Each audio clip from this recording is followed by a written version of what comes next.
Welcome to the Linux Saloon, a place to discuss tech, open source, and where Linux is always on tap. Each show will have a talk about a Linux project, such as a distribution, desktop environment. Did my voice crack there? Am I going through puberty? Or we can talk about an application. We also chat about the news or any variety of topics from the community. Anything that is Linux tech and open source related is on the table for discussion.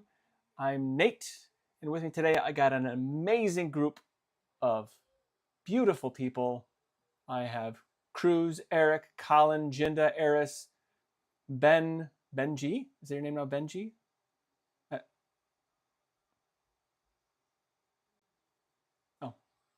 I'm okay. And Seeker. Sir Storm, have you been knighted by Linus Torvalds?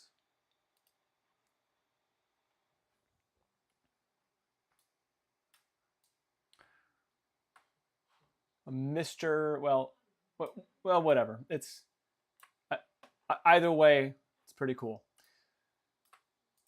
So it's wonderful to have you all.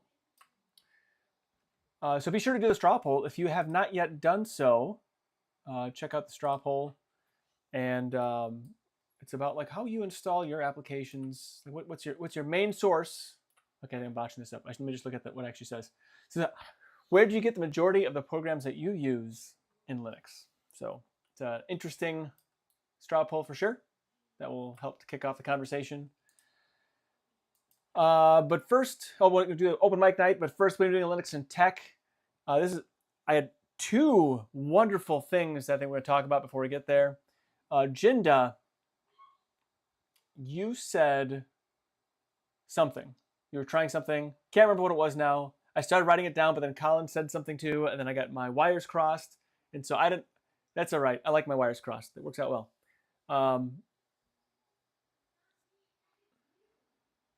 Oh, well, you're too kind. So, what is it you're doing?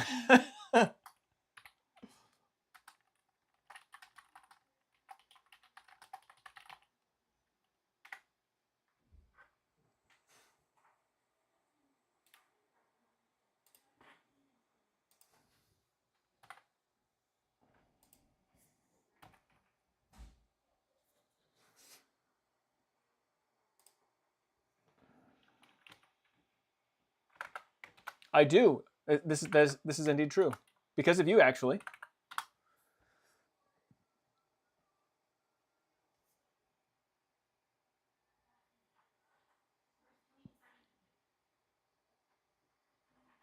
Oh, you know what? I messed something up here. Sorry about that. I said no sound. So go ahead, Jinda. What did I say? There's a bunch of dead air. Let me go really? Yeah. It's redo. Oh, yeah, we have to good. do a mulligan because Don said, hey, Jinda, no sound. It's not on Jinda. That was on me. I apologize, Don. This is what happens when you don't know what you're doing.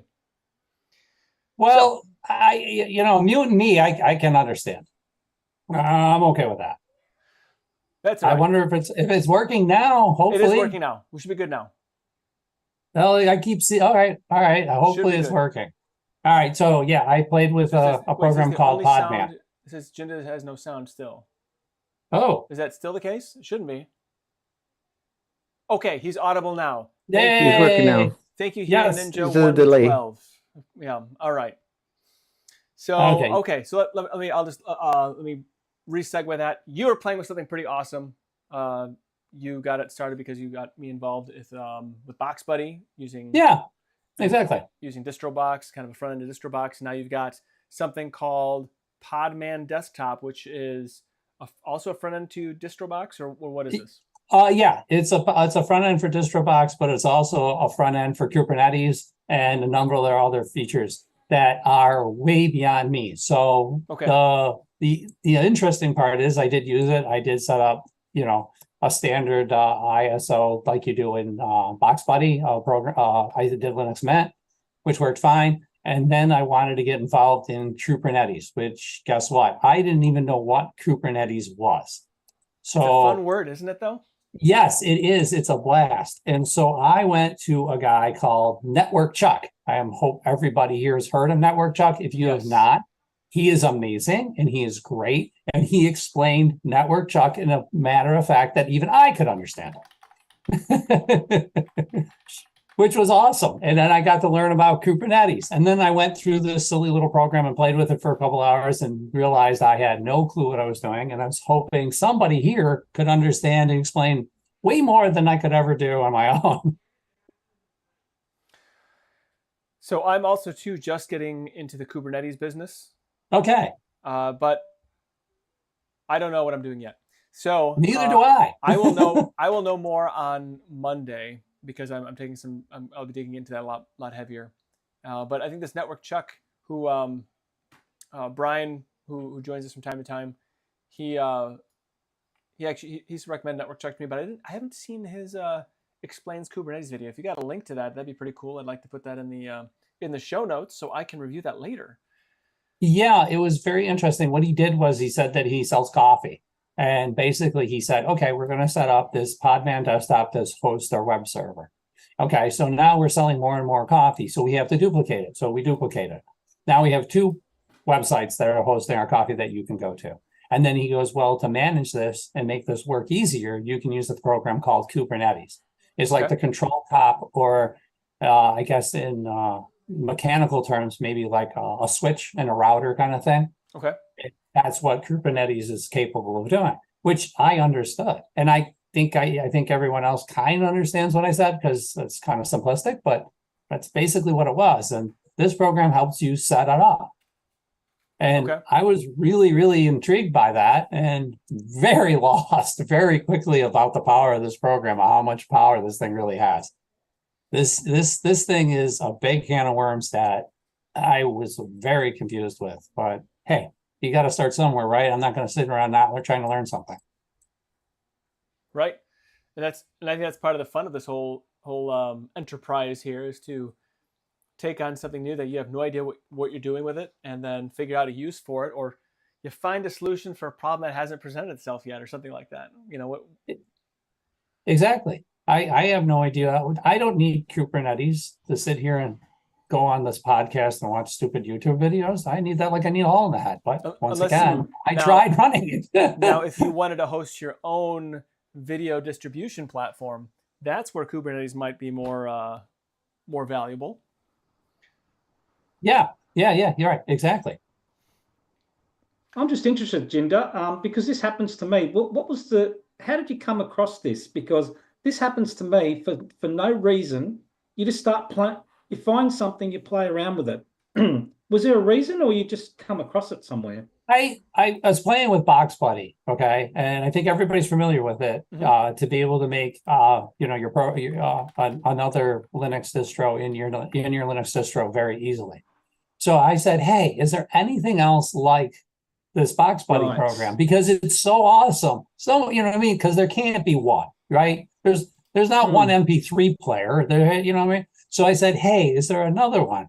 And the Red Hat company made this monstrous, beautiful program that has like it has volumes built into it, and it has extensions already made for you to be able to have Docker extensions and all these Kubernetes extensions already built in. And I was just intrigued by it. And I was like, wow, this thing is really neat. And how really it has a giant catalog in it of a bunch of things that you can do with it. And I just thought it was the coolest thing in the world. And somehow one day I sat here and said, here we go. I'm going to go try to find something different. Right. See, it is I've heard these names thrown around, Kubernetes, Docker. Have no clue what any of these things are about. I think, are they like an online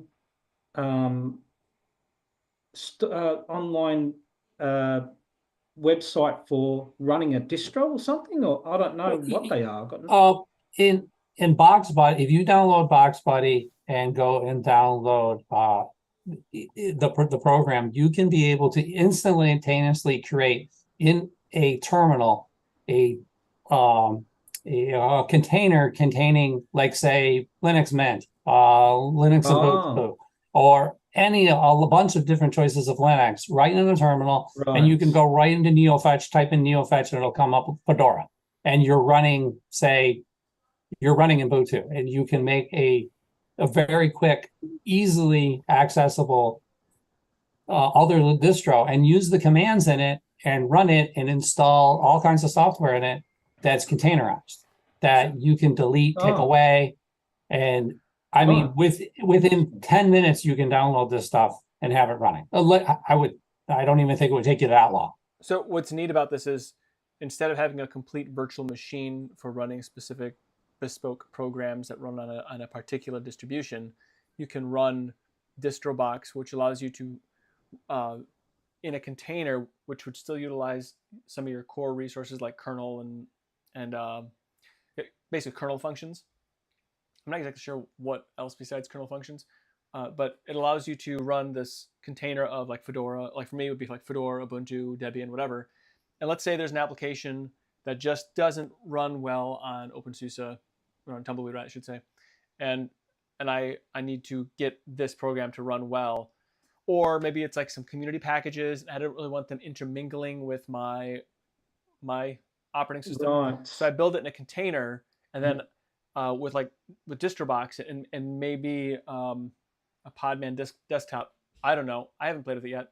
But what you would do is you would run, like, you would have that application inside that container, and then you can export it to your menu, and you can launch that application as though it were native to your system, but it's actually running in that DistroBox container of whatever it is. So, so for instance, there's some the community packages for a few particular applications. They're just kind of offbeat applications. It's it's for like managing my TI-86 graphing calculator. Why would somebody need to do that? I don't know. I'm not a normal guy. So what I do is, instead of adding that repository to my main system, I add that repository to a Tumbleweed container that I update whenever I feel like it. And I have the application running in there in this container. And I can isolate it as much as I want to, essentially. So you can have it share a home directory. So you want to share a home directory, or you want to only have its own separate home directory. However you feel like you want to do that, that's how you can configure it as such. So it's really pretty cool in how you can manage and shift these things around. So the way I see it, in a way, it doesn't really matter what distribution you run or what desktop environment you run. You can run whatever tools you want to run in Linux. So for instance, I don't want to install the Kali Linux tools and have them always present on my Tumbleweed box, because I don't want them, just because they have special configurations and whatnot. So I can do that in its own little distro box, and I can do a lot of those things separately. Right. So it's kind of a clean way. And then if you just want to wipe it all out, you're done with it, you just click delete, and then it's like it never even happened.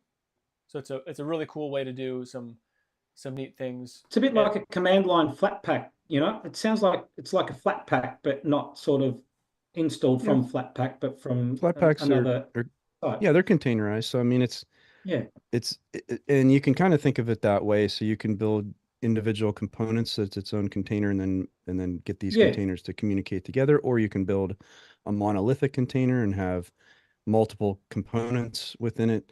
But the advantage of it is it's lightweight. So it's not like Nate said, having an entire virtualized system. Because if you think about it, you've got there's different approaches to computing. Would be, you have an entire system dedicated to one operating system, right? Like a desktop computer, your laptop, that kind of thing. Then you've got virtual machines, so you can have multiple OSs running on a single piece of hardware.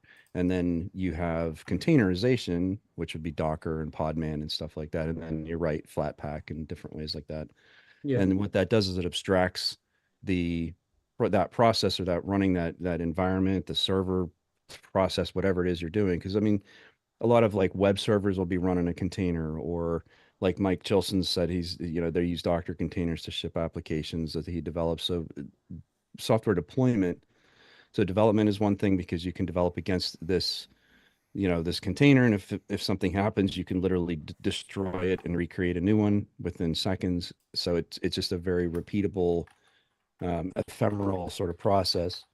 And then deploying it is the same thing, where you can have a powerful server that can host the containers themselves, whether it's Docker or Podman or whatever.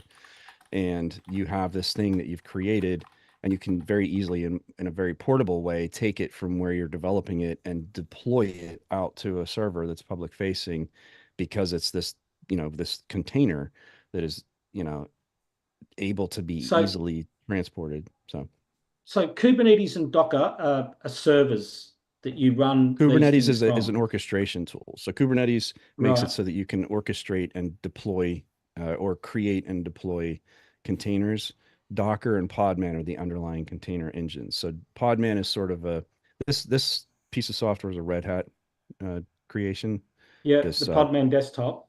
correct. And so Podman Yeah. was created by Red Hat as an alternative to Docker, because of the way Docker runs on your system, and it requires, it's something about how it requires root resources or root access. And I don't know the Right. very specifics of it, or, the way that there's something about that's less than ideal about the way Docker runs, at least in some instances. And then Podman sort of overcomes that, but is compatible, I guess, in many ways. So you can have a system that can either be run on Docker or Podman, and you'll see that if you go and you're looking to run a Plex server, like there's a Docker container that is a Plex server. Or there's a lot of pieces of software will come now as a container version, so that you don't have to install it, and like Nate said, you're not mingling it with all of your other files and Yes. processes on your Yes. computer. It's kept separate Okay. as a containerized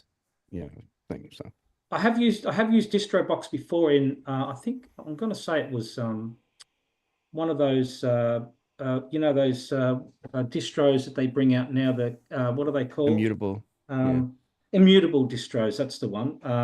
I've used DistroBox in one of those, so it's interesting, because I did install things with Fedora and Ubuntu, went into the menu, those sorts of things. So sounds like this is very similar, but it's using other online servers that you wish to use, like Kubernetes or whatever, is it? So DistroBox uses either Podman or Docker, and it's exactly what it In the does. So you background, so you don't correct. know what That's it's the using. You underlying. just Yeah. right. So We and what selected. DistroBox, it lets you install a version of Linux onto either inside of either a Docker or a Podman container, and then you can do Right. whatever you want inside of it. And then it includes some other things like integration. So if you install an application on one of those DistroBox containers, you can access it from your desktop as though it was installed natively, that kind of thing. So yeah. Right. So there's Interesting. some comparisons between Docker and Podman. So Docker uses a daemon to run. Podman is a daemonless architecture. That's what it is. Yeah, thank you. Docker runs containers as root only. Podman can do root and non-root. I had the details; they just were fuzzy. Yeah, and then as far as images, they can they can both build container images, but Podman uses something called Builda to build those containers. And then the architecture as a client server for Docker. Podman uses a fork exec. I don't even know what that means, but it sounds cool. I feel so much better. Yeah, so Docker Swarm is something that Podman can't do. Don't know what that is, but I'm sure it's important if it was on the list. SC Linux support is available via module in Docker, while it's native in Podman. And also Podman does not override the firewall, while Docker does override the firewall. And then it runs, Docker will run natively on Linux, Mac OS, and Windows, and Podman the same, essentially. So I think that Kubernetes, so I'm getting a little bit with the whole Kubernetes thing at work here. So I guess I've been working with SUSE the company. I'm sure you've heard of them. And setting You up... never mentioned it. No, never mentioned it at all.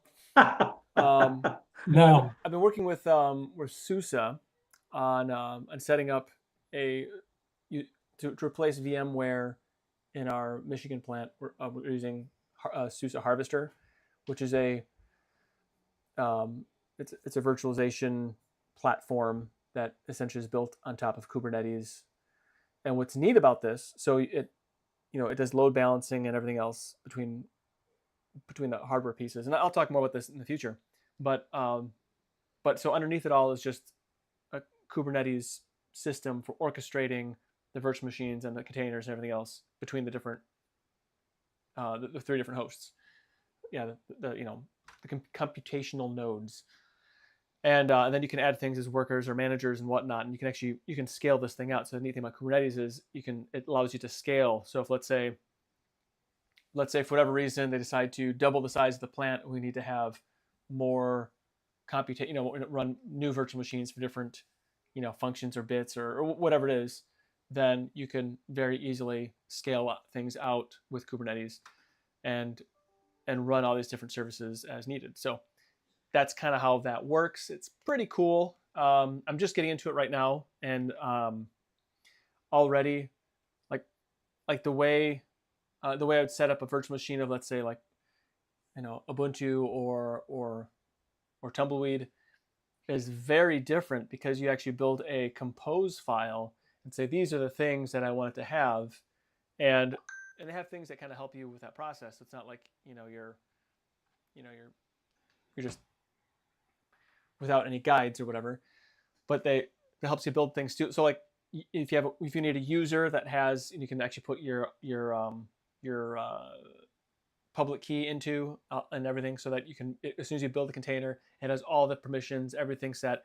It builds out all the different packages and everything for you automatically, and so you don't go through the installation process traditionally like you would. You actually build it automatically, so you can actually build like little recipes or templates, whatever you want to call it, and then deploy as many things as you need. So what makes it neat about like containers is, let's say traditionally we'd have like a single VM that did a lot of different functions, but you can actually break that up into different containers, and then you can better load balance amongst different machines and everything else. So it's a neat thing.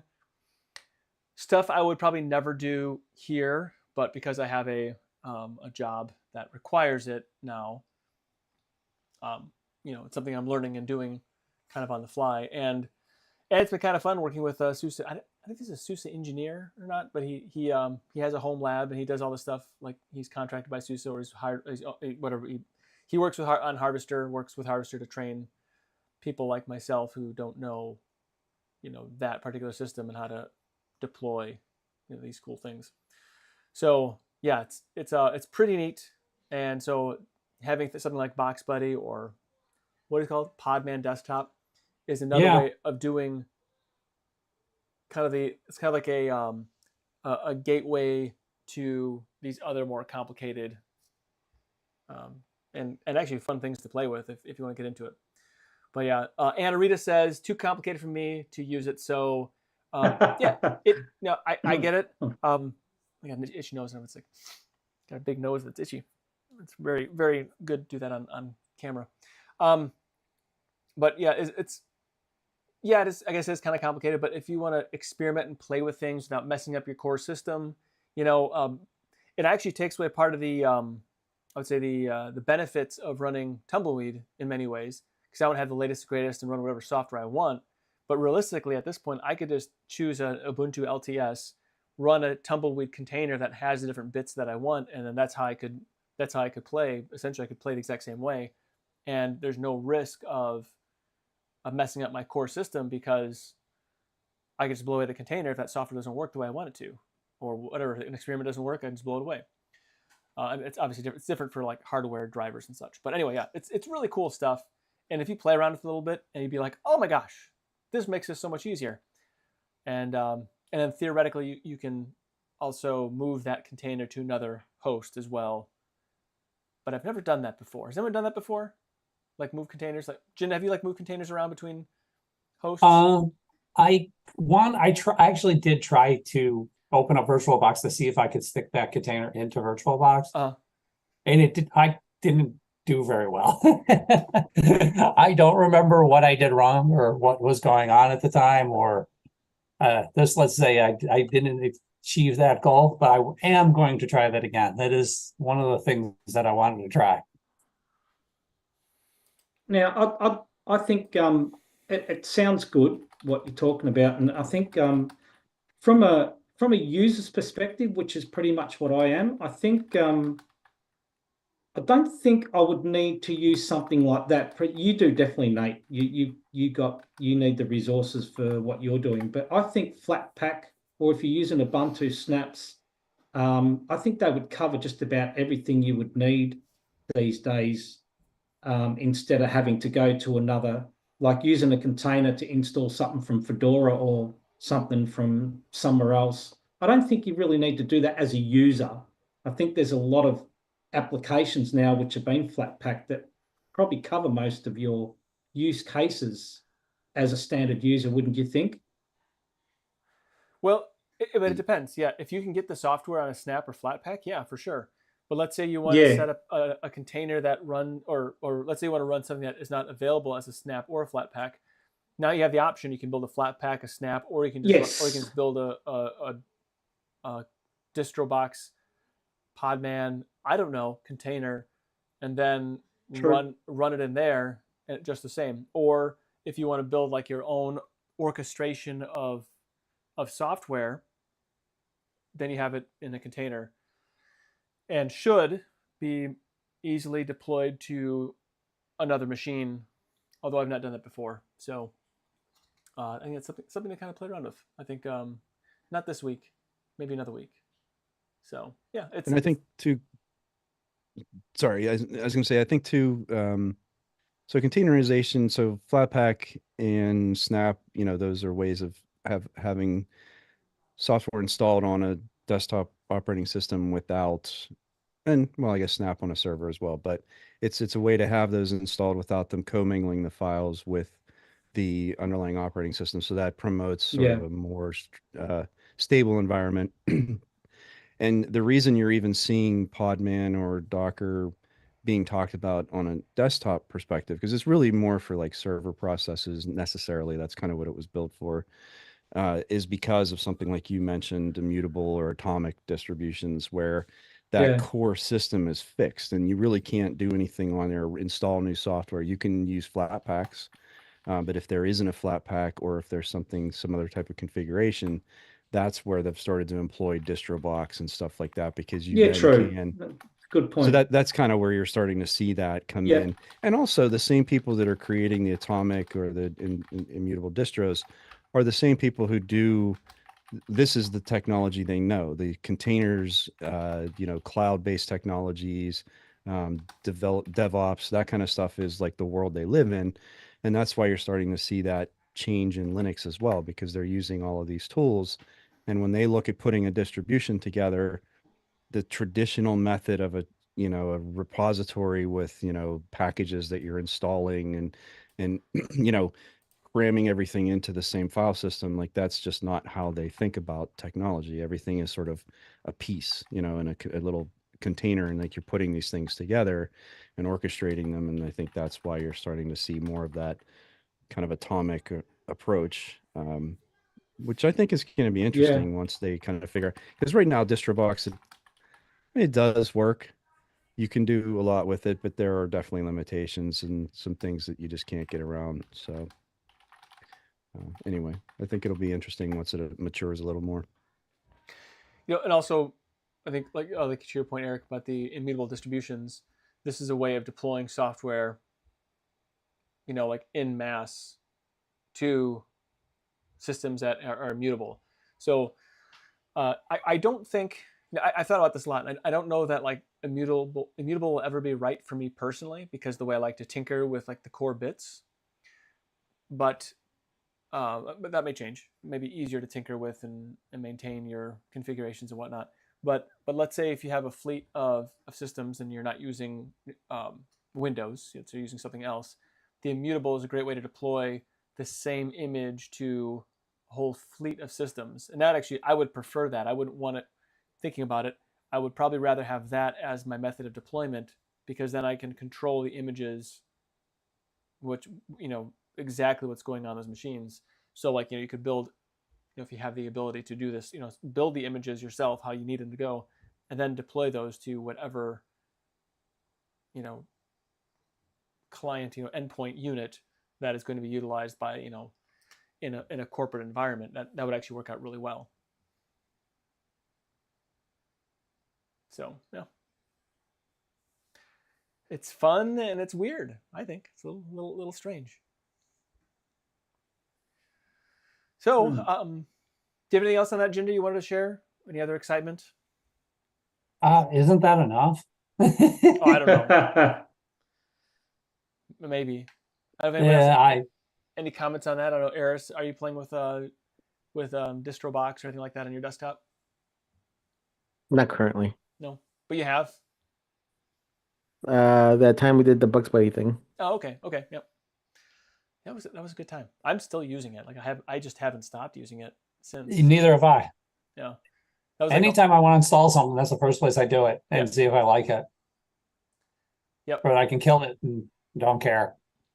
Yeah, or I want to see like how does it, it works in Ubuntu, so I'm just going to build it. I'm just going to download it for Ubuntu and call it good. I'm not going to mess with trying to get it to work in OpenSUSE at this point, or Tumbleweed, I should say. Anyway, well, cool. So, Colin, you mentioned that you did something. Now I can't even remember what you're talking about that you were excited about. Because well, what was it? It's RClone. Okay, yeah, that's right. It's called RClone.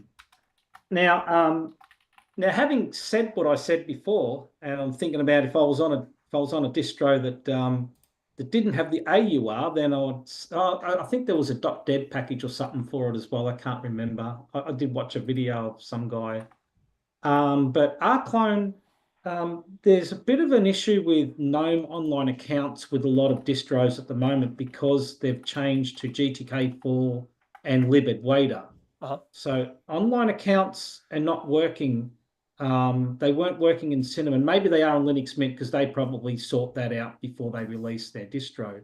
But if you're running Cinnamon on Arch, it won't work. Now, I installed GNOME online accounts and it's actually working in Arch Cinnamon. It's working fine. But I did a Budgie desktop ISO and I was just playing around, just messing around with things. But you can't get online accounts on that. So this RClone gives you the ability to actually sync your Google Drive. I think they do about 30-something odd places where you can actually sync up to. The two that I'd be interested in is OneDrive and Google Drive. So I managed to do Google Drive. It also has an RClone browser as well.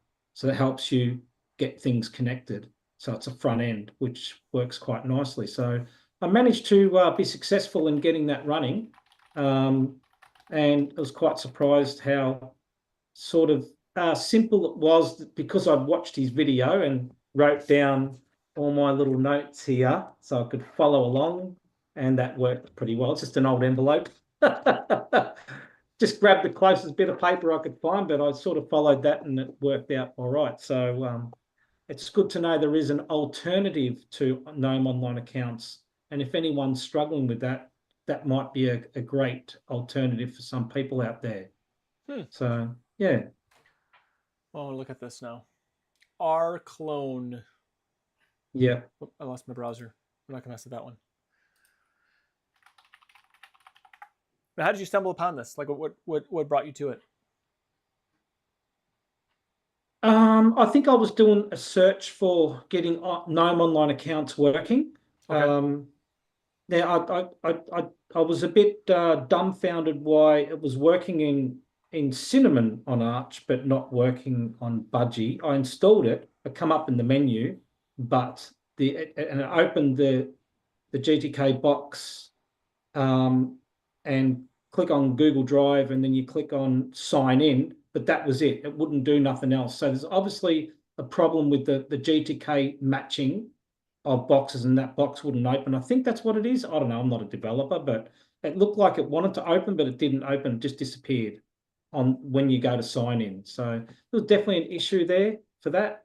So then I started doing a little bit more searching and found somebody mentioned RClone, and I looked it up on YouTube, which I do. So what I do is I do a Google search, find some forums, and somebody mentioned RClone. Then I go to YouTube and search that. And then I found a guy who made a video that made it quite simple to understand how to connect it all up, and it worked.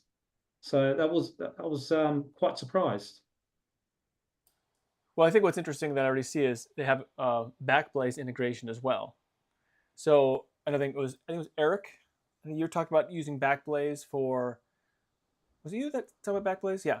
So it's like a digital insurance policy, and I did actually sign up for Backblaze. I haven't used it yet, but I was looking for some way to utilize this. So this is actually really good. This might be, Colin, you might have just found, because I you look a little bit and then like, okay, I'm gonna do something else. But this actually, this might be the ticket here then for that. Yeah, it digital insurance policy. connects to a lot of things. It's I'm quite surprised how the list of places or websites it can connect to be honest. So it was quite impressive. Yeah, so anyone who's struggling with Gnome Online accounts, maybe give that a go. I'll see if I can find the video. Maybe I can link the video, because this guy, he had like a green screen. He was standing there on his computer. It was really well presented too, I must say. And the way he presented his video was just outstanding. So give him props for that as well. I'll see if I can find it. And I'll send it in a link in our chat, and maybe Aris can. Oh no, I can do that, can't I? Yeah. So I'll see if I can find his video. It's quite good. So RClone, to work around the Gnome. What was the Gnome issue you spoke of? Gnome online accounts. Gnome. It's good to have Gnome backups. online accounts. Yeah. It's good to have little backups. Yeah. That's very cool. That seems like a fantastic solution. And I got intruders. I might have to go back to my lab.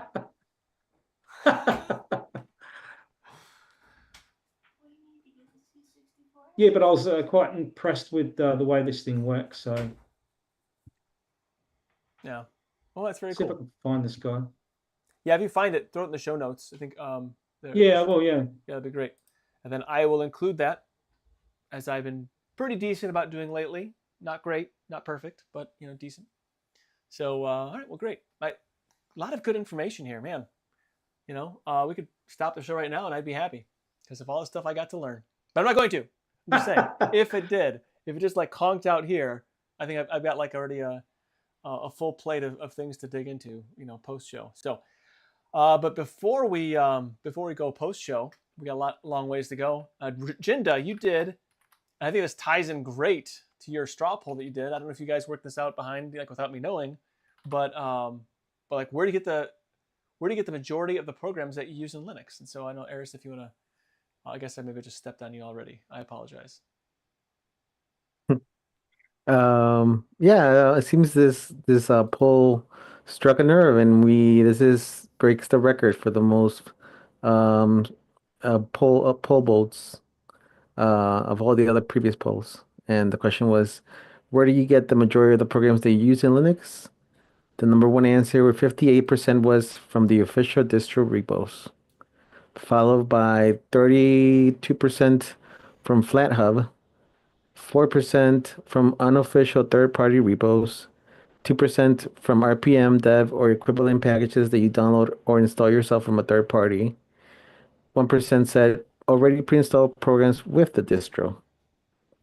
And then 1% built from source, 1% TuxPenguin, 1% other.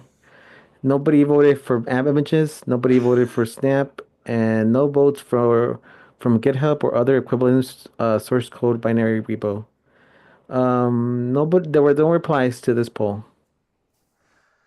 So I think that would have been interesting to see on this, and I just only thought about just now as you're going over this. I thought, like, if you were to pick like rank choice voting, I know that Strawpoll doesn't do this, so it's like you could do this anyway. But I kind of wonder now if you could say what your top 3 in order choices. So like if you did, official distro, FlatHub, Snap, whatever would be like your three choices, or app image or whatever. That would be interesting to see then how that would, what the second and third places would be just on that. You know what I mean? So it would be interesting for the third one because I think the from the official distro repos will be number one still. From FlatHub seems like that would be second, but the third one I'm not sure. That could be something else. could be. It I don't know. wouldn't necessarily be the third party repos. Yeah, I'm just saying that yeah, it could have been something else. It might even be something goofy like build from source. I don't know. I'm not a doctor, but it would be just an interesting to see that just on there. So I imagine probably everybody here primarily the software repos then. I use Flatpak a lot. Okay. Yeah, I put Flatpak as well. Okay. I mean, obviously, even I would though- say if you looked at the totality of software, if there's hundreds and hundreds of packages, probably most of them are from the repo, but they're also most of the just sort of underpinning, software that comes with the system. Stuff that I go out and install, I almost always look on Flatpak first or FlatHub first. Yeah. So people might think I'm a bit crazy for running Flatpak using an Arch distro because you can get just about everything in Arch, but I like to keep Flatpak because if I decide to move away from Arch and maybe go to Debian, those packages will be so far behind that it probably won't even open. So I use Flatpak for consistency, right? So I'm with you, Colin. Like I'm on Arch as well, and I also use Flatpaks. I tend to also I look at like the app itself, and then I go to whoever makes the app and look at sort of what they favor. And if they're putting out like releases regularly, then I might just stick with the Arch repo if it's in there, or the AUR. And if they prefer Flatpaks, I might go with that, and it works just fine. Pretty happy with it, with just choosing whatever. Yeah, for sure. I was actually surprised that already pre-installed programs with the distro wasn't higher. There weren't more votes for that. I thought that would be higher. That would get a higher percentage, but it only got 1%. So the pre-installed apps you're talking about? Yeah. The majority of people installed it themselves from the repos, from the official repos. I think that would have been probably a higher number for like distributions 20 years ago. Because like when I installed like the Mandriva or Mandrake Power Pack edition, that came like it just filled your drive. Well, didn't fill your drive, but just gave you just a smattering of all these different applications and games and everything else just installed immediately to try out, which I thought was fun and I appreciated because it got me. That's how I learned about GIMP and VLC and other Totem. Everyone remember the Gnome Totem? Totem, yeah. That never worked. Never worked. I don't know. It never worked for me, that thing. It depended on your codecs, and if you didn't install the codecs, it wouldn't do anything. Yeah. I tend to think that a lot of distros, this is my perspective, I think, from running a lot of distros, I think they use a lot of safe applications that are simple, whereas people probably want just a little bit more than just the simple that comes with a distro. That would be just my opinion on that, but that's probably could be a reason why people install other outside of the what the distro puts in. That's just my take, anyway. Yeah, the CDMSPT, I don't know what that means. It's probably something cool. That's a person's name above it. But he says Keyonite plus Flatpaks. Mm-hmm. So the KDE immutable distro, right? Keynote. Yep. Keynote. Kubernetes Keynote. Keynote. Keynote, mate.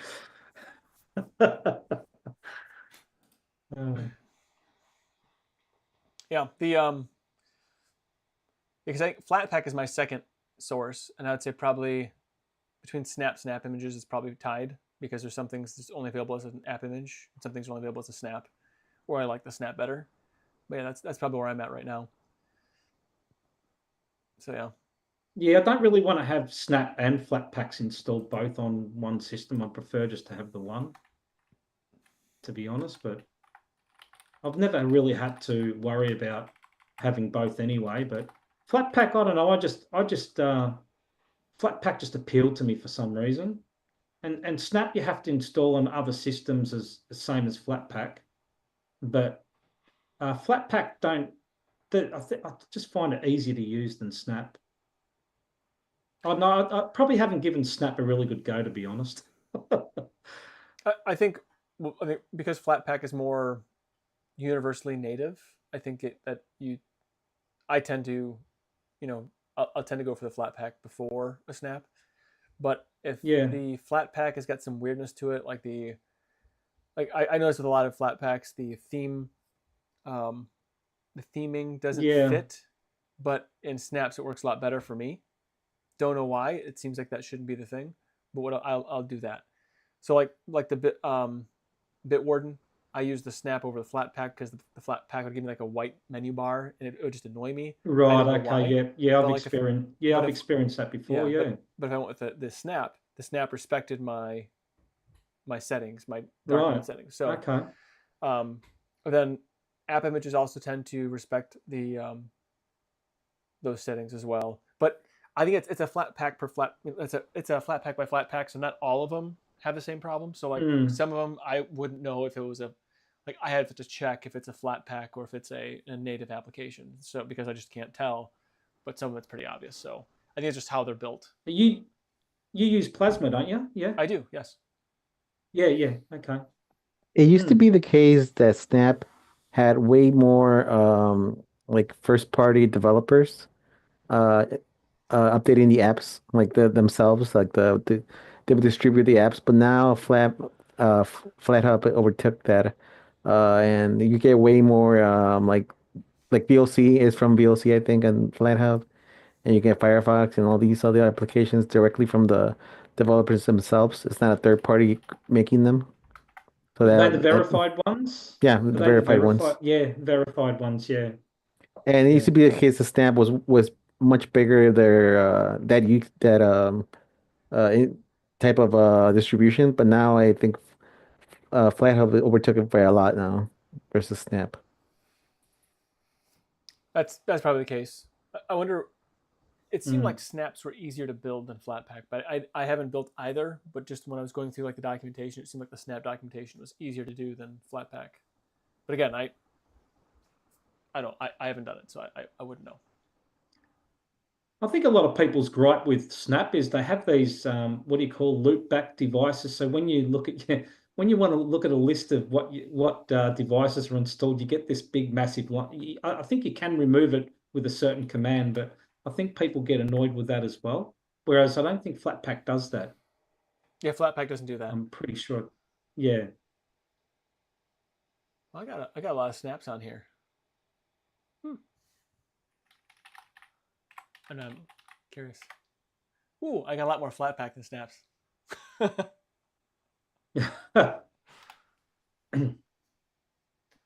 That's fun. Well, very cool. That was a good straw poll, Eris. As always, you always come through and deliver on some good things. All right, so it is an open mic night, which means that anything that Linux tech and open source related is on the table for discussion. So I was just thinking when I was driving the other day or something about let me back up here. So I was thinking after my son has been playing with lately mostly Windows. So this is nothing to be concerned about. He's fine, but he's been mostly using Windows and like in VMs or on hardware and whatever else. And but he's okay. Don't worry, he's okay. And I was actually looking at Windows XP. He's actually banging his head against the wall trying to get Windows XP to like just have a network adapter that wasn't a modem.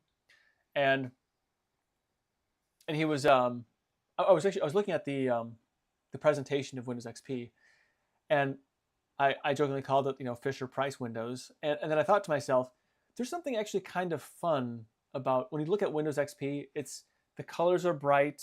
It seems very welcoming and cheery. It's actually kind of nice, it has like that the landscape, with a blue sky, green field, green pasture looking thing. It's something like just kind of like very happy and cheery. And then I was also thinking about like my recent look back at my Linux history, and there was a how a lot of the icons are very cartoony, brightly colored. They're whimsical. They would have, sometimes edgy, a little bit yet playful backgrounds, like with like a a penguin trying to catch the Microsoft butterfly looking thing from the Microsoft Network stuff. But like there's just lots of fun almost. And then and I was thinking, are computers not fun anymore? Have we moved away from whimsy and lighthearted, and now everything's just serious? Like let's look at Zoom, for instance. Everything is very dark colored. Even like I'm using mostly a dark display. What am I saying here? Like a night mode, dark theme. Yeah, dark theme. Like apparently I had an aneurysm. But even like the way I do my computer is like everything's kind of muted, and it's just very. And I'm thinking to myself, like, I'm not as much fun like with my computer anymore. So do you find this, or am I out there like in left field, and I'm just picking flowers while everyone else is actually being serious here on this one? I think Windows XP was a big departure. If you look back at Windows 95, Windows 98, especially that gray Windows theme, and then you go to this colorful, and there's also Windows 2000, also very monochrome, the look of it. And I guess now it's not very vibrant colors. It's more muted now in general with design. And it's a big departure from everything else before and afterwards. And it also is, after like Windows XP, we started with that whole I always forget that term. When everything looks like it looks in the real world for a little bit with the iPhone and everything. Remember that? What was that? Skeuomorphic? There we go. We had that, and that was a big change from that. So yeah, I think Windows XP stands out that way. The theme was very different from everything else. Okay, yeah. So maybe it was just maybe the fun was just different eras. Yeah, I think it's different eras. I think because probably back in the day that was something. I mean, when you jumped onto Linux many years ago, that was a big thing about. The one thing I used to mess around with was making you could do whatever you want with it, which was unusual. But I think now you probably focus more on what you can do technical side rather than the appearance side, you know what I mean? So maybe that's just something you don't look at anymore. And I think Gnome has sort of moved in a direction where they just want everything the same, right? Because across the board on their desktop, and they don't want people messing around too much with appearance and stuff. They want consistency. I think Elementary pretty much do the same, isn't it?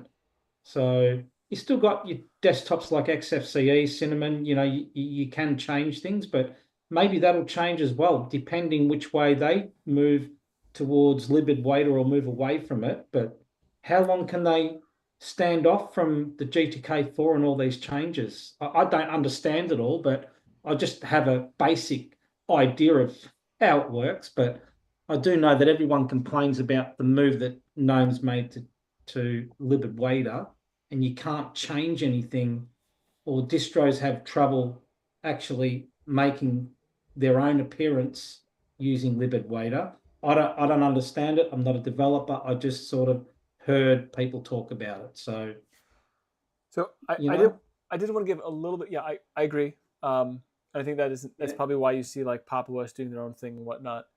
So, but yeah. I was thinking, a little bit of pushback on what Eric said. The default theme in pre Windows 95 was kind of blah, but they had these very colorful options in there. Like remember hot dog stand? Yeah, hot dog stand. But I mostly talked about like the default theme, like the one you saw everywhere. And Windows XP had that the green hill or whatever, the iconic wallpaper. Yep. I say we bring back the brushed metal of Panther and Tiger in Mac OS. That needs to come back. You know, the brushed metal was kind of cool, and for a while my my default Chrome browser theme was brushed metal, but I've since moved away from brushed metal. But I think you're right. Brushed metal was kind of cool. It was a neat texturing, I suppose.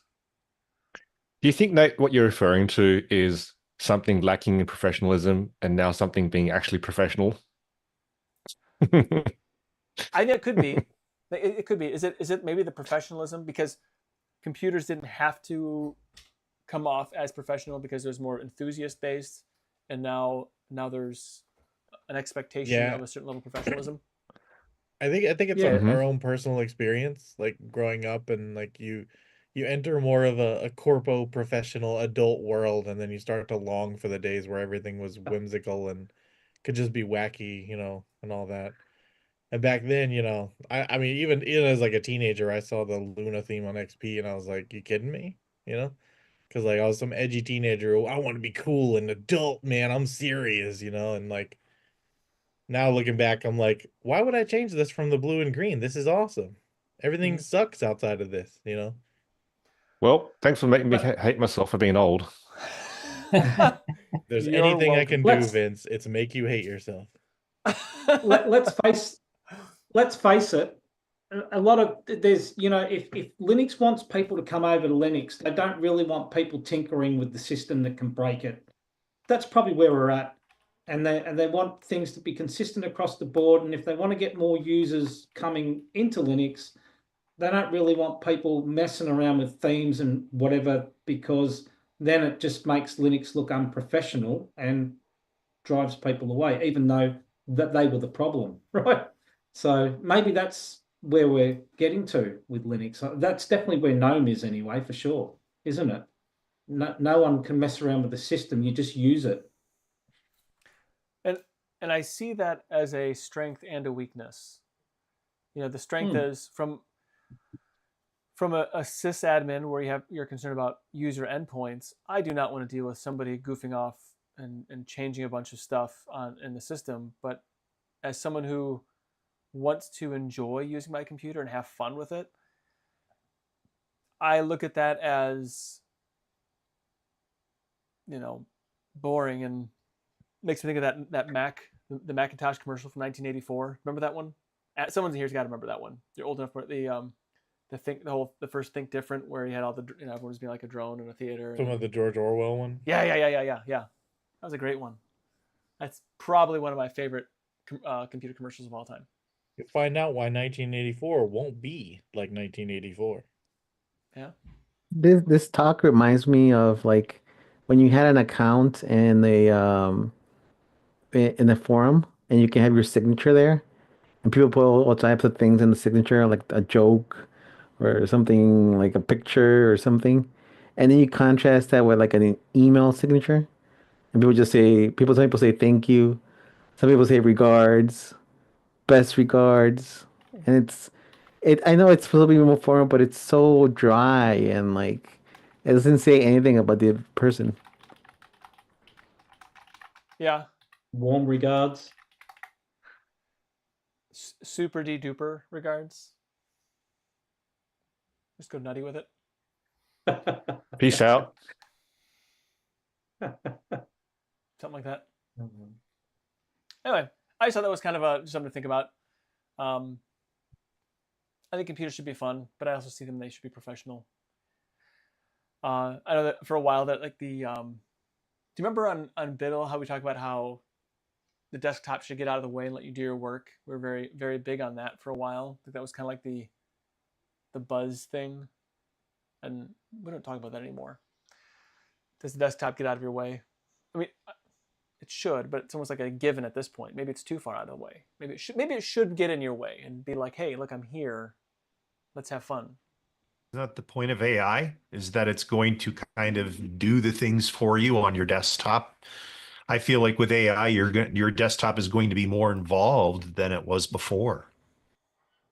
I mean, you're probably right, but I don't know how involved I want AI to be. I mean, have you actually asked it real questions before? Yes. The answers are strange at best. And some of the AIs do it better than others, but I will tell you that Windows Recall is frightening, and I'd like to stay away from it as far as possible. Well, sure. Vince and I have wonderful conversations with AI. Well, I had a conversation about whether or not emo vampire kids that work at Costco have driver's licenses. The AI told me they could. There's no reason they shouldn't, but if they don't, they do have the option of getting to work via tunnels. So it was pretty awesome. I mean, so what he's referring to is we have Pixel phones, and there's a new Gemini Live feature that allows you to have a full-on conversation with Gemini, and it's not like asking it a question for information or whatever. It's like as if it really is having a conversation with you. And it's that if you're gonna sort of apply that sort of Turing test to these things now, it's gonna come pretty close. I can demo it if you like. Sure. I got into an argument with. I was trying to answer a specific question. It was a problem I was having at work, and I got into an argument with the AI because it was clearly wrong, and I even gave it references. I'm asking questions about this specific thing. It says, "No, I think you're mistaken." It was actually about SUSE Harvester. It says, "I think you're talking about SUSE Linux Enterprise is what you're looking for." I'm like, no, it's not. I'm looking at this reference here. I need to understand how to do this function with this software. And it argued with me on it. I'm like, listen, okay, we're done. But anyway.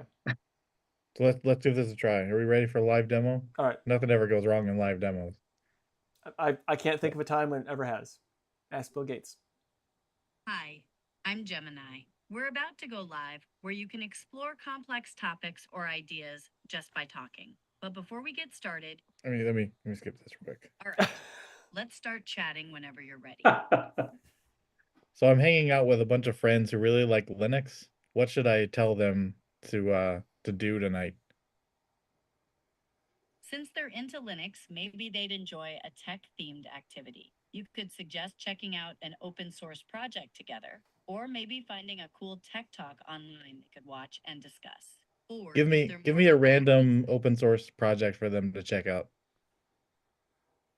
One really cool open source project is called Home Assistant. It basically turns your house into a smart home, but it's free and you control the whole thing.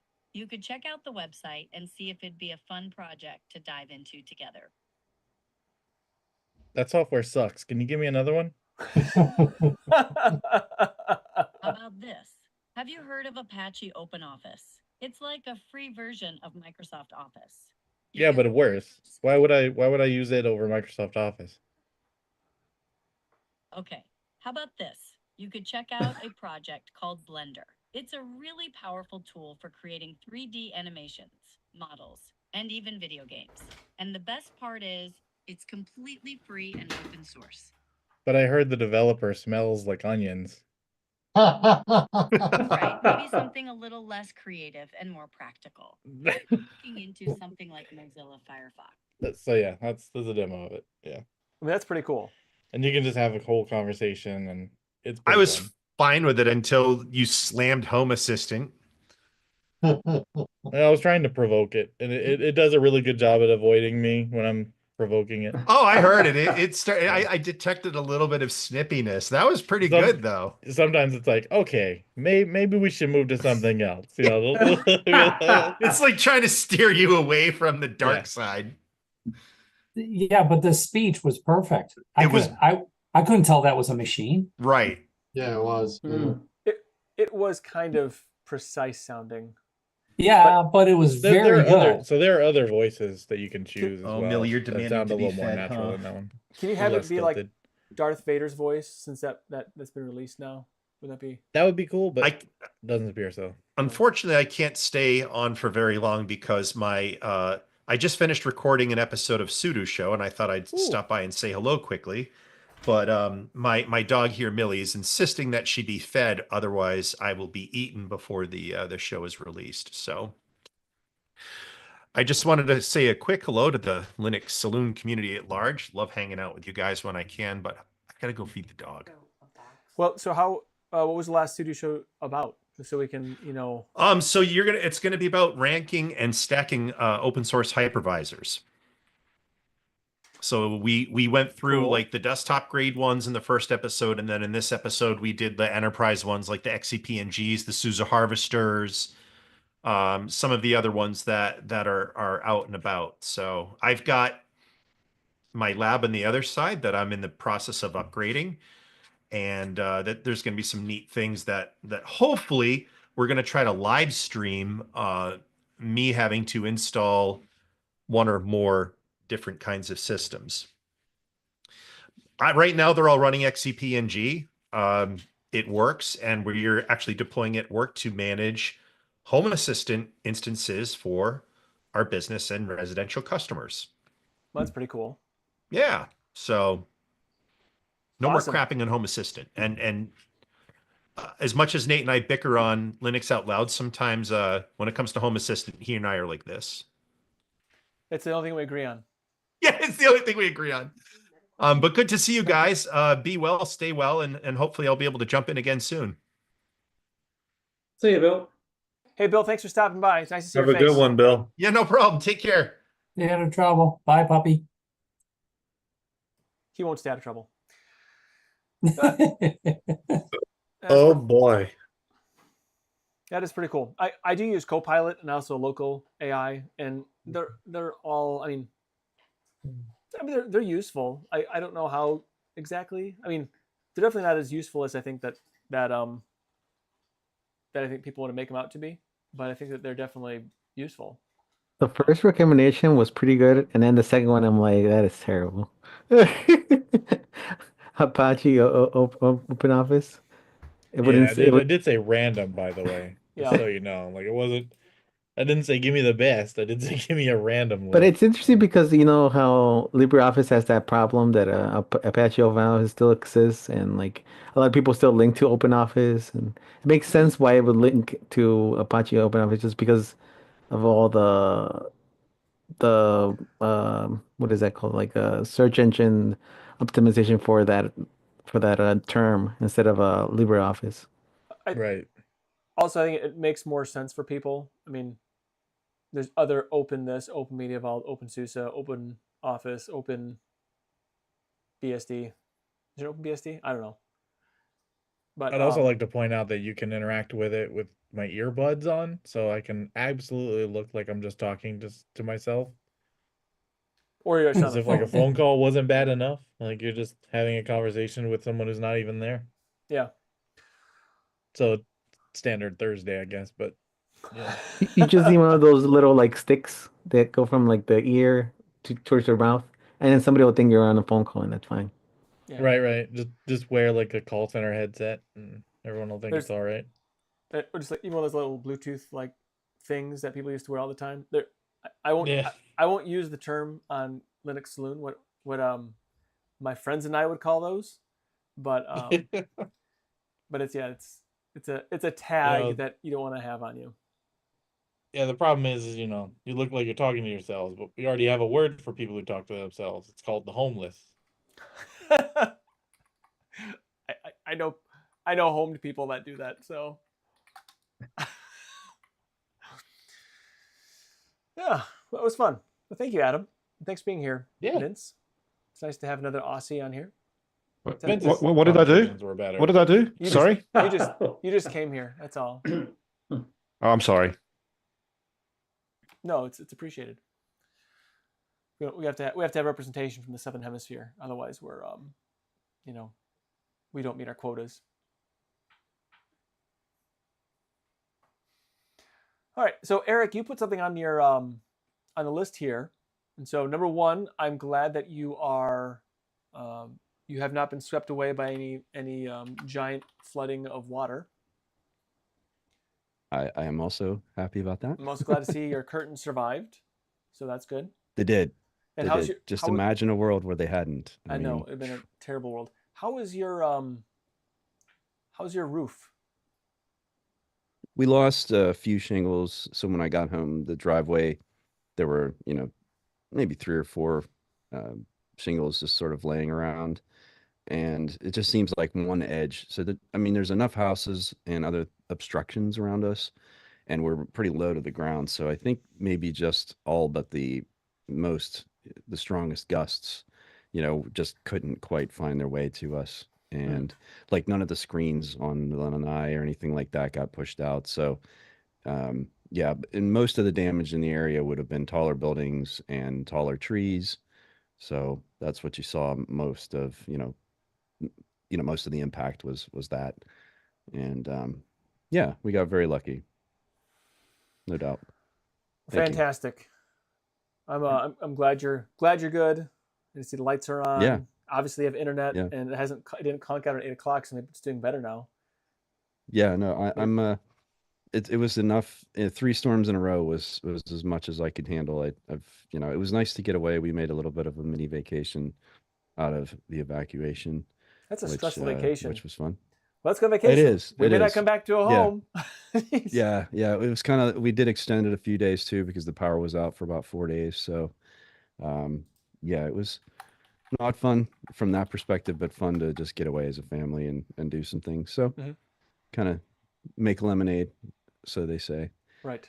But yeah, I put a couple things on there. One is I had talked up the PineTime, and I'm pretty sure I'd mentioned it here as well, and how well, it's already failed. The screen's gotten sort of wonky on me, and the accelerometer stopped working. So yeah, it's I kind of felt like as much as I talked it up and said I was enjoying it, that I should then make sure I follow up and tell people that your mileage may vary. So obviously it's very the PineTime. So it's an inexpensive, smartwatch. Oh, okay. Yeah, I was like, no context. So.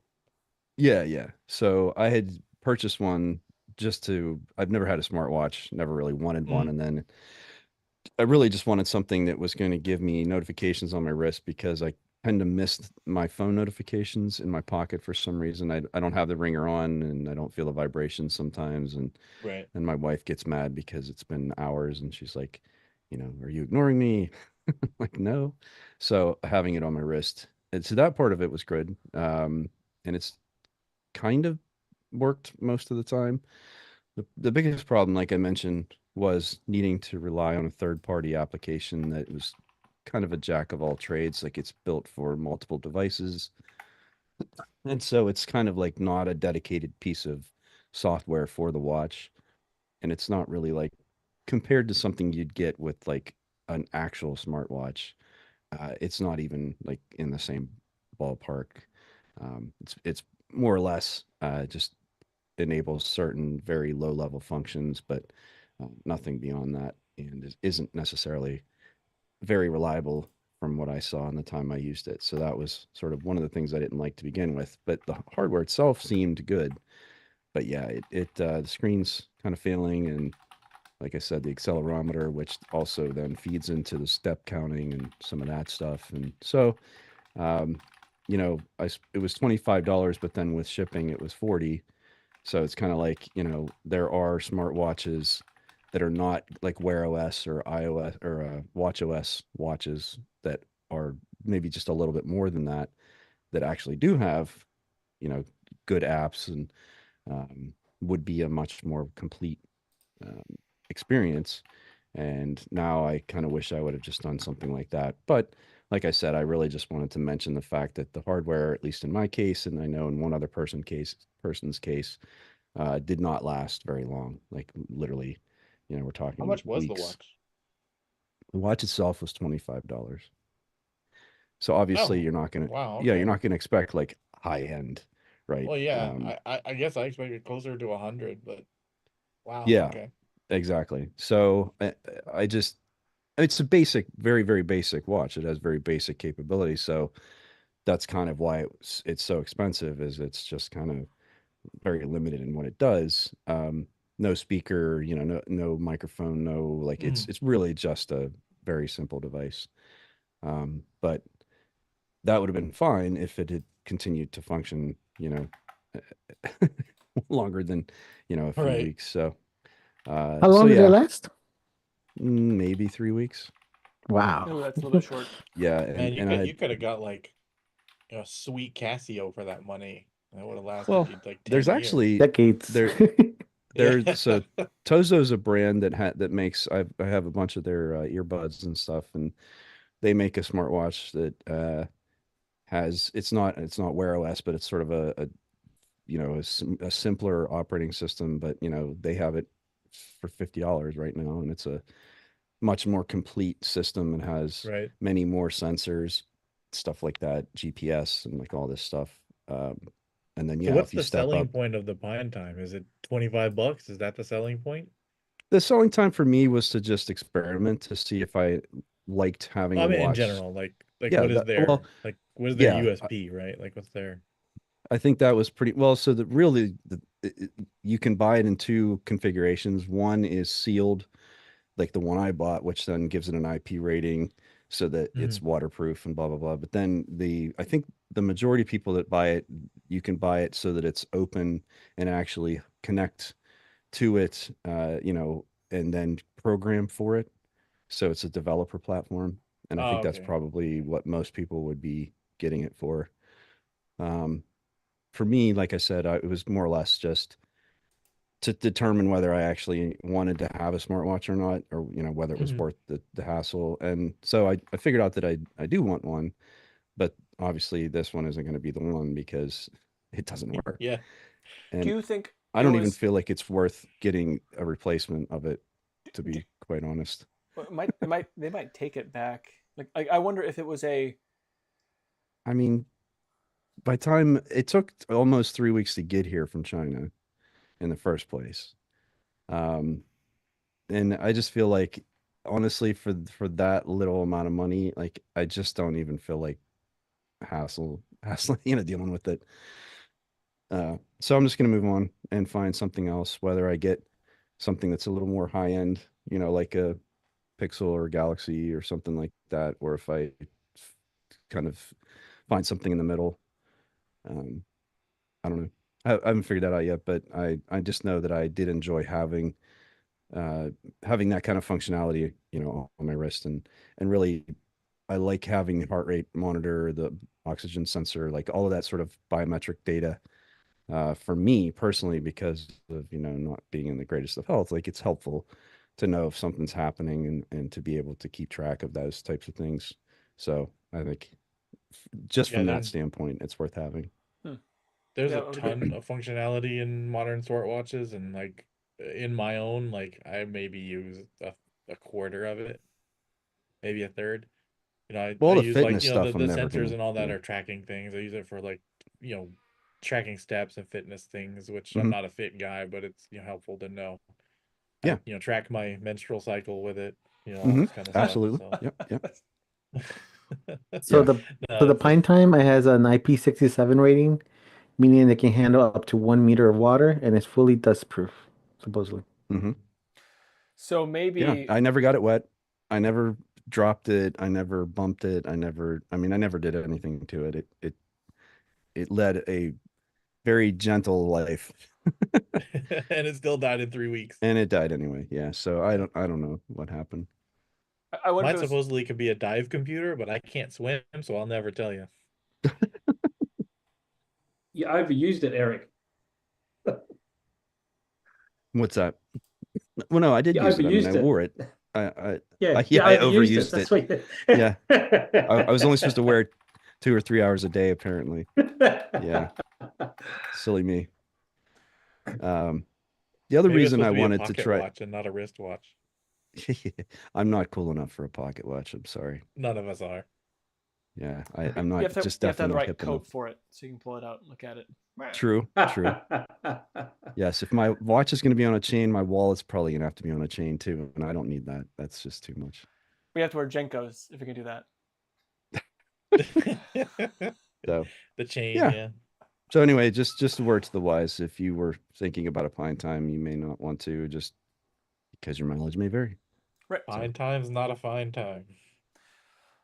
Yeah, I do wonder though if it was a a fluke or if that's the norm. I guess that's what I'm kind of. Well, someone else had the same exact problem. So okay, so maybe it's or a similar issue. problem, like and a it was coin just sort of toss. like, maybe it was a bad batch. I just don't know. I really don't know.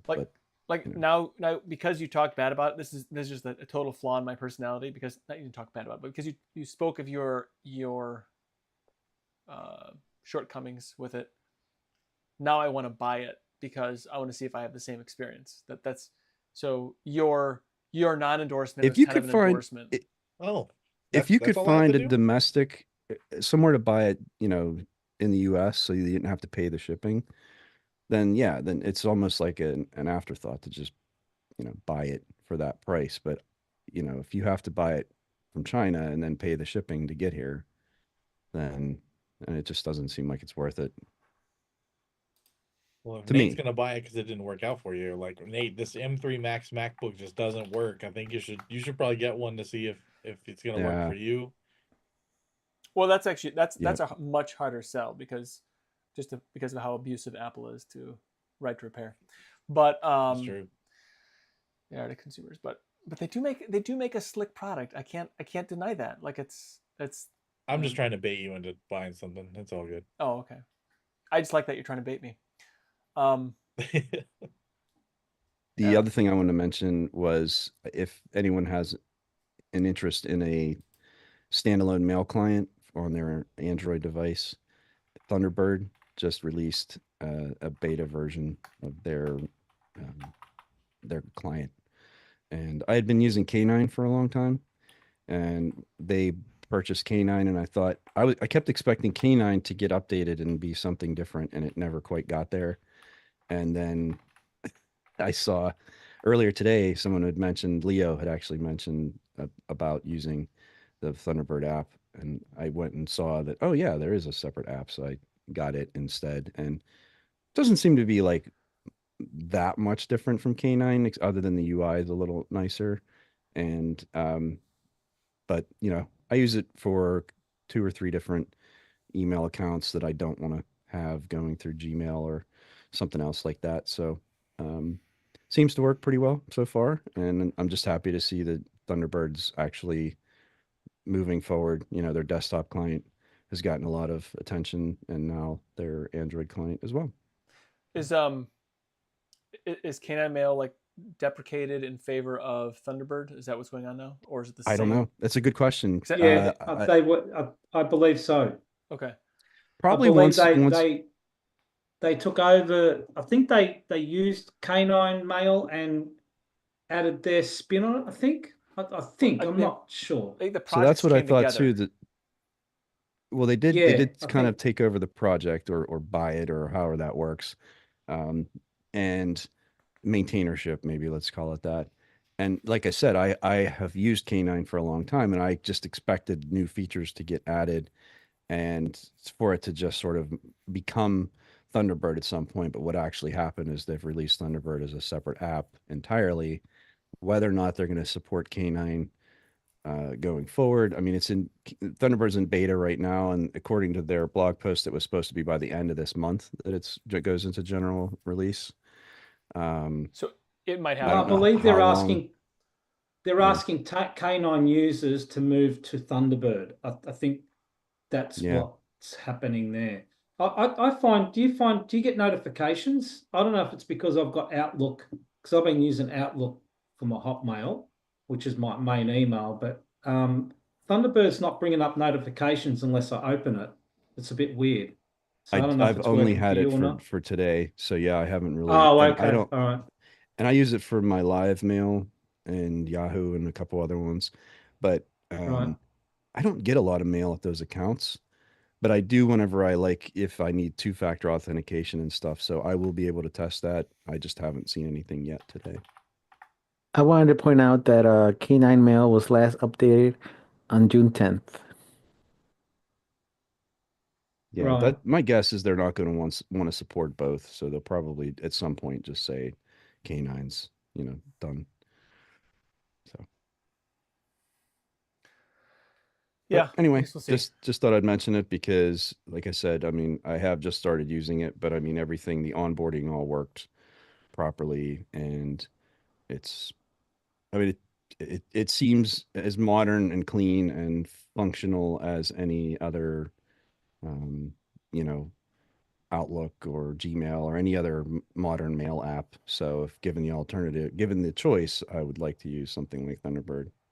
So I have Gmail and Hotmail both connected to Thunderbird Beta app at the moment, so it seems to work all right. Just notifications are a bit dodgy, but I don't know if my settings aren't right or not, but I'm pretty happy with it at the moment.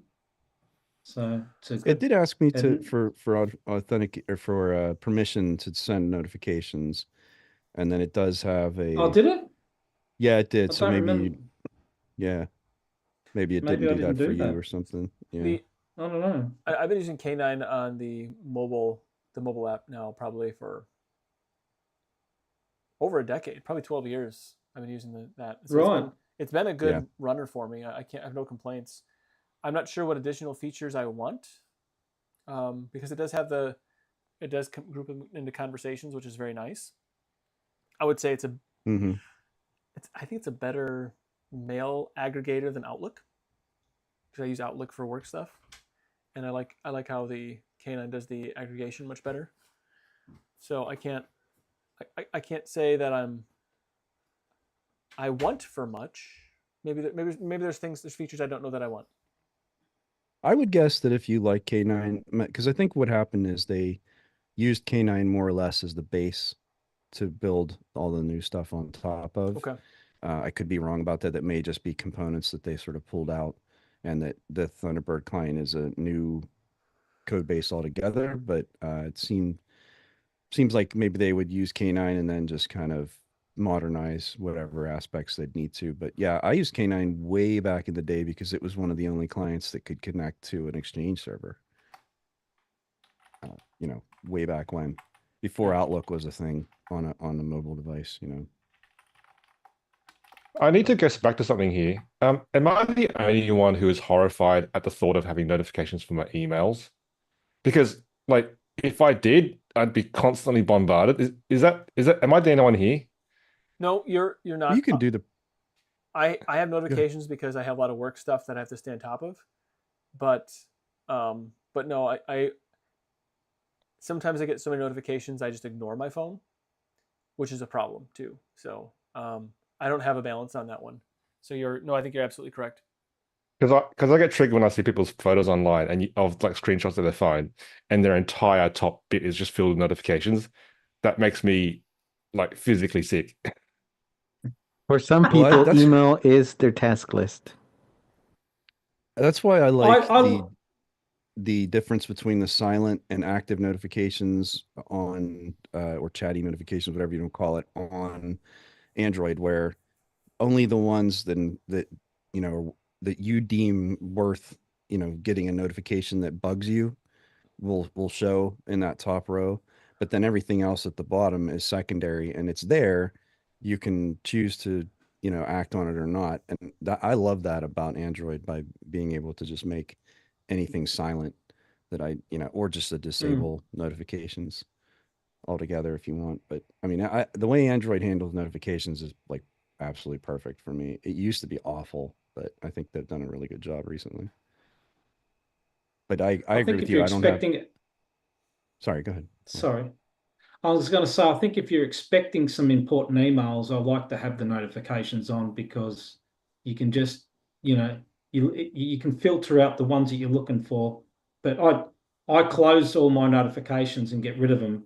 If it's not important, I just straight away get rid of it. So just keep it clean. But at least, you can monitor your emails if you're expecting some to come through. So the other thing it does is that it only allows so many of notifications from one app, or so many over a certain amount of time, or so. I mean, you can get very granular about it, but I agree with you, Vince. I don't tend to have email notifications on specifically. I have it on for like texts or Telegram, stuff like that, where someone's expecting me to get back right away. But email, nah, email's way more passive. So. Yeah. K9 Mail, they're saying will transform into Thunderbird. So Yeah, Dolphin says it's that's K9 what's rebranded. yeah. Okay, yeah. Interesting. Well, I guess I'll just hang on to my K9 and wait for it to do its thing. See what happens. Yeah. I think the end of this month, I think, is Thunderbird's out of beta or something, is it? That's what I The end read of for this the month? app, at least. Yeah. Yeah. Well, that's cool. I'm glad that I kind of feel like Thunderbird's got a new lease of life in the last year or so. It's like it's gone from being kind of almost like a ship adrift to something that's doing a lot of good right now. I'll tell you what, I really like the changes they've made currently with the way that emails come up, and you've got a little replies box in there that you can just drop down all your replies, and they're all in boxes. It's just really nice to be able to sort of filter out what you're reading and how many replies people have sent. It's really nice right now, I must say. The changes are real positive in Thunderbird. That's great. Truly, I think that's good.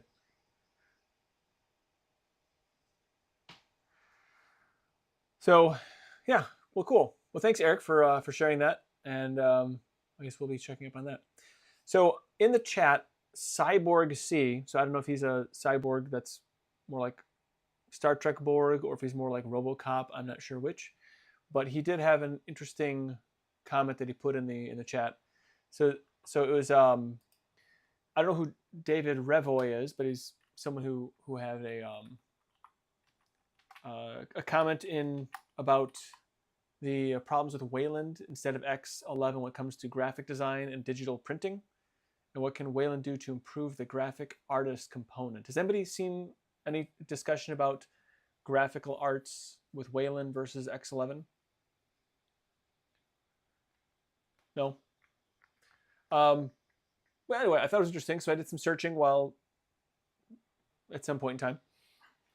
And so it looks like, and I don't know what the specifics are, but he says on discussed.kde.org, says Wayland tablet support is unusable for professional graphic design. So I think that's the specifics. I'm willing to do a bounty to get it fixed as soon as possible. So professional graphic designer such a cannot use Wayland for graphic design, and are willing to overlook color management issues with Wayland in the meantime, as long as a tablet support for Wayland is brought to be on par at least to X11. Now I have a graphics tablet, and now this is posted on June 1st. So I can't recall when it was that I used it. Was around that time when I last used it. And I thought the graphics tablet support is better on Wayland now than it was in X11. So for instance, I have a rather large number of screens in front of me. And so it used to be with tablet, it would basically just, it would be the entire display area, so that I'd have to, where the tablet would work. Now you can actually select what display you want the tablet to interface with. So I can, like whether it's the current one that you're on, or if it's a specific screen or whatever else, I know you can do that. So I know now I want to check that out. But so Cyborg kind of has me, Cyborg C, excuse me. Make sure you use your full name. Has me curious now to see if maybe there's something else wrong with it. And also, and maybe because I'm just not a graphic artist, at most I doodle and I cartoon and I do a little drawing, but nothing, I wouldn't consider myself an artist. I wonder what the actual breakdown is, what is unusable about it. So I didn't find that, but I do, but also Nate Graham did say, this is known and being actively worked on. Plasma 6.2 includes a bunch of artist-specific changes, and more is planned for 6.3, as well as also being actively worked on. So I can put that link in the chat. So if somebody cares to maybe read up on that, maybe this might be help. Oh, you did it, Eris. Beat me to the punch. 6.2 came out the 11th. So it's before 6.2 that I was doing this. So I don't know. I'm not gonna mess around with it, because I'm sure if I do something, something weird's gonna happen. So I don't want to risk that. But anyway, I do think it's important that Linux is developed against, these different projects, things like these desktop environments are, when they talk about like the new Linux user, but I think more so, I think someone who creates, someone who does something, someone who, artists or musicians or those that like to do embroidery, I'd probably be an artist. They have the tools in open source, in the open source world, to be able to do their job a little bit better. I think, it seems like for the sysadmin side of things, like, server management and, this whole Kubernetes cluster business we're talking about earlier, seems like Linux has that in spades, or open source has that in spades. But in other areas, it's probably not so much there. I don't know, but it was an interesting discussion nonetheless. So Cyborg, hopefully that helps you out if you're still there. I guess not a whole lot of thoughts on it beyond that. But anyway, well, good deal. So we could move on to the community free pour. So assuming Ben and Seeker haven't fallen asleep yet, they wanted to talk about. Now we'll get to next week after this, but we'll do things in a lot of order here. So do the community free pour here. We're here, Nate. Are you sure? I'm here, dude. Were you drooling on your pillow, Ben? No. Okay. I'm fine. I promise. Okay.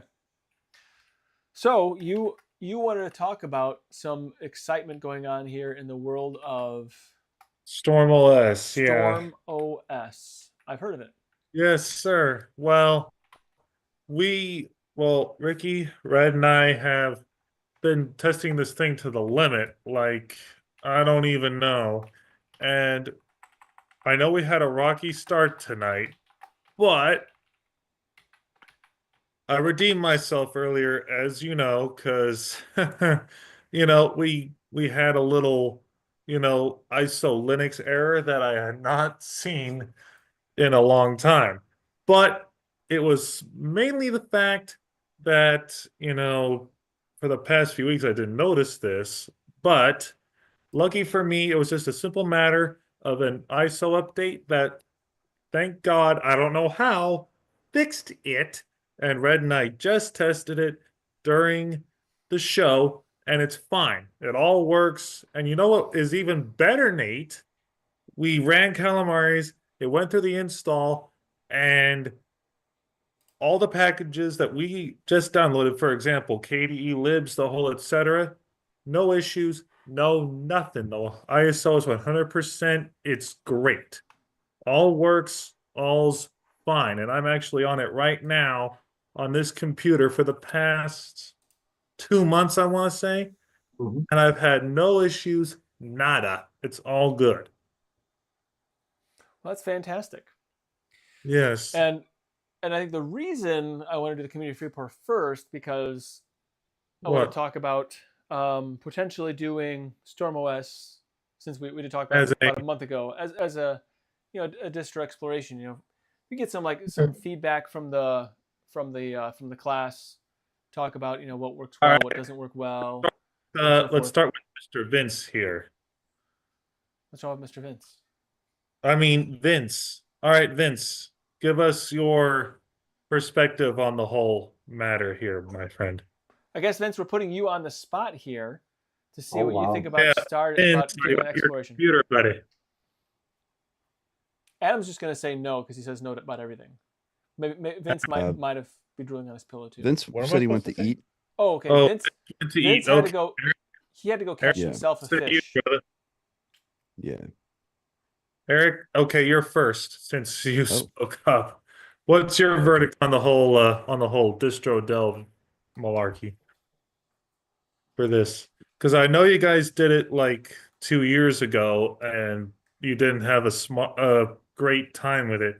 But as I said, Red and I and Ricky have all gone through this with a fine-tooth comb and ran it for a good number of 2 months. And what's your verdict on this? I'm always happy to give my feedback. Yeah. I mean, I have no problem. I have a pretty set way that I look at a distro, and I have a pretty standard way that I use it. So I'll do is I'll drop it in the Telegram group, and then you all can look at it and see what y'all think. Yeah, I think that would be fine. Anyone else have objections to this or anything like that? What say you, Adam? I mean, whatever. All right. Anyone else have a yay or nay on looking at Red and I's thing? No, I think no. Well, I'm going to try, as you very well know. I will be trying it. I'll download the new one and see if I can get that up and running. So, all right, cool. Anyone else have a yay or nay on the sucker here? Jinda? I don't know. It works. I tried it. I got to run it in VirtualBox. It runs. All right, man. Well, that's cool. Here. All right, so we're gonna make. I guess we'll do Storm OS. If you can provide a link to where the ISO is, like the specific ISO or whatever, so that we drop the right one. Link in the Telegram group, and so I guess we're looking at it. When would you say? Next week. Yes, you made my day.